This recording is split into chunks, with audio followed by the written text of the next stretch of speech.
Good day, everyone. My name is Jaya, and today we're going to tackle my topic, and it is all about recent trends and focus under week 3 to 4, unit 1, and that is introduction.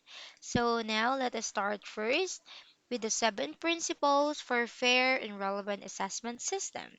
So, we have 7 principles, and let us start first with the principle number 1. So, here it says all tests and examinations can only be a proxy measurement what someone knows. So the explanation for this one is it just only means that the reason why we have this assessment or evaluation, this is for the students to gauge their performances. So it is for the students to improve their knowledge and the skills that they acquired inside the class. And also, we can use the assessment as our sampling size as what we said earlier, or it is already mentioned here that uh, examination can only be a proxy measurement, sampling what someone knows. So, for the assessment, we can use that to um, to identify those students who will pass or fail the subject. So that is principle number 1. And next, let us go to principle number 2, wherein it says here any test or examinations needs to have a clear purpose. So it just only means that we should always have a learning objectives. Of course, if we're going to implement or if we are trying to if we're trying to assess something, we should always have learning objectives. So the assessment must be aligned to the lesson objectives for today, and that said objectives were also read and understand as well by the students. So the student must be aware about the main purpose why we need to assess them. Okay? So next we have principle number 3, and it says here that the curriculum we want pupils to receive has to be understood and planned in relation to what we will examine. So the explanation for this one is that the assessment, whether it is summative or a performance task, it should be aligned with the constructed rubric. So these rubrics, this is serves as our basis in evaluating our learners based on their performance in the class.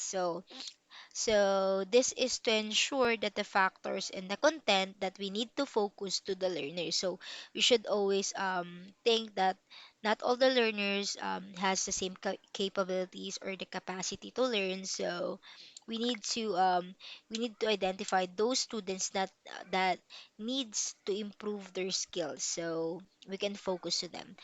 Next,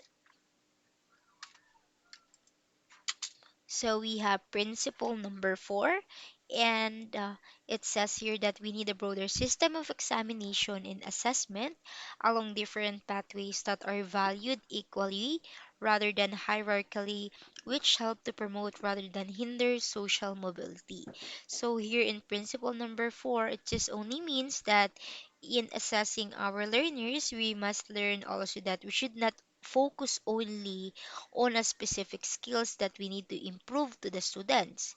So in assessment, it has different kinds for you to evaluate an individual learner. So we have a lot of assessment. So these types of assessment will help the will help the teachers to get a result based on how students earn and understood all of the discussion of the topic. Okay, so we're not just focused on one assessment only, again, as what I've said. Next, we have principle number 5, and it says here that we need a system of examination which offers challenge, but each candidate outcome should not be dependent on the outcomes of another. So here in principle number 5, it just only means that we all know that learners have different skills on how they're going to acquire certain knowledge, and we have different kinds of students as well. And in assessing them, we should create and engage the students to help them improve their critical thinking skills, or the integration of the 21st century skills that will trigger the learner's knowledge for them to think widely and outside the box. So one of the main example of this is just like, example, you are a teacher and you wanted to make your classroom interactive. So what you're going to do is to create an activity or create a performance task which will help your students to actively participate. So you will create some rubrics wherein this rubric will serves as your guidelines on how you're going to, or on how you're going to judge their performance. So these students will be something like they will be challenged because because you propose something that needs to be followed for them to be able to get a higher score. So that's it. That is principle number 5. Next, we have principle number 6, and it says here that we need to better consider how the United Nations Conventions on the Rights of the Child relates to our examination in assessment system. So here in principle number 6, it just only means that in summarization for this, education is a basic human rights. Of course, we all know that whatever status what we have, everyone, or especially a child, should have a proper formal and appropriate education. So we are also aware that in Philippine Constitution, it is one of the laws that every Filipinos has the rights to attain quality of education, regardless its faith, religion, and abilities. And obviously, the assessment should be given objectively to the learners. Okay? Next is we have principle number 7, and it says here that the importance of assessment literacy for all stakeholders in the examination system: teachers, pupils, parents, and policymakers. So, in summarization for that, it just only means that the assessment plays a vital role in a different areas in our educational system. Of course, without assessment, it will be hard for us to judge someone, okay? Not totally by giving negative sides of criticism, but it is for them to be able to improve to become a better person, okay? So it is very important for each learners, especially the students, because it will help them to identify which skills or part of their capabilities needs improvement, because we all know that not all the students has the same skills. So maybe this student is good in creating an essay, creating an essay, but she's might be or sh- that student might have issues or having difficulties in learning maths. So there is some that kind of student. So okay, so the assessment, this is not only measuring the learner's knowledge, but also it will help the effectiveness and efficiency of the school administration, and also the institution or the school that a students belong. So the student is not only the one that benefits here, but as well as the school and the teachers. Okay, and it is also a reflection on how the teachers or the facilitator sustain and share the learnings to his or her students. So just something like this. If we teach well in our students, therefore they will it will be reflect back to us. So if we give them a right way of learning, there will be a tendency that they will the learnings will reflect back as well, and it has a better result. But we must still be advised that not all the students will will learn, or will I mean, not all the students will totally understand your lesson, okay? Because there is some students that might having difficulties in understanding those concepts. So that is seven principles under recent trends and focus. Let us now go on to the next topic. So we have here basic concepts and principles of educational assessment. Okay, so let us talk about what is assessment. So in assessment, it is identifies and confirms that knowledge and the knowledge and competencies gained by a learner when undertaking a qualification. So again, assessment, this is a traditionally used by individual teachers. This is to monitor student learning and also to provide a basis for assigning grades. And also the role of the assessment is to help our learners to improve themselves, diba? So it is pertaining to their skills and capabilities. So as what I've said earlier, that without assessment, it will be hard for us, for humans. Um, it will be hard for us to identify which of part of them that needs improvement. Okay, so by having assessment, it can be a big help for us to look what needs to be changed, what needs to be add, what needs to be improved.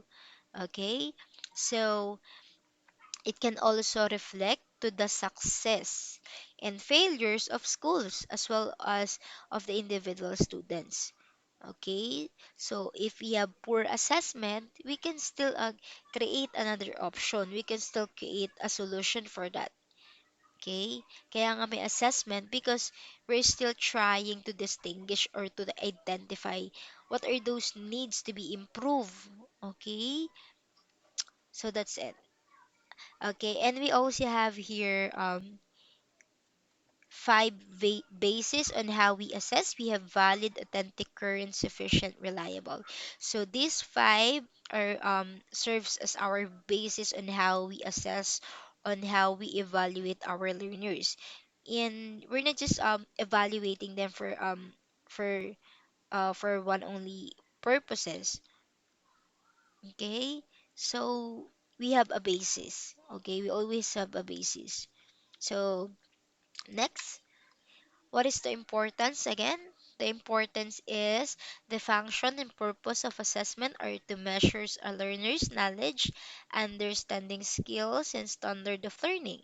The aim of assessment is to confirm that a learner has gained knowledge and can prove their competencies and skills. So this is very given and very understandable that if the learners learn well, or if the teacher evaluate or assess and the result has a good, I mean, it proves that the learners learn well in the subject, so that is a good feedback.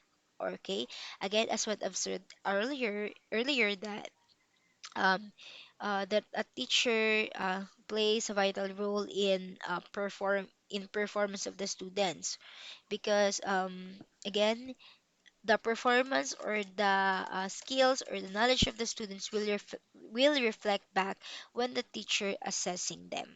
Okay, next, let us talk about the accountability and fairness. Okay,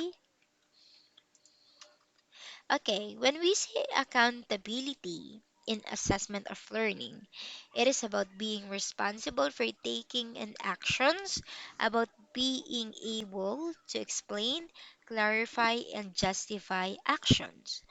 So in accountability, it just only means that the teachers are accountable to inform parents and public about how well the school in educating its students, and about the quality of the social and learning environment. It is also about justifying the needs of the students, distinguishing those strengths and weaknesses of the learners. Okay, this is talk about on how you are being accountable as a teacher, as a facilitator, and helping your students or or helping your learners. So you're being able to justify that these students really need some attention, really need some focus because these students not performing well in the class. So I think there might be some factors that that hinders them to absorb knowledge. So something like that. Okay, next. Okay, so okay, we also have here fairness. So in fairness, it talks about concern with actions and processes and consequences that are morally right, honorable, and equitable. So, in fairness, again, as what I've said earlier, that learners has a different ways on how they acquire knowledge and skills. And of course, as a teacher, we need to be considerate on our learners and uh, because as what I've said earlier that there's some student needs that needs improvement. So as a teacher or as a facilitator, we are accountable in taking them.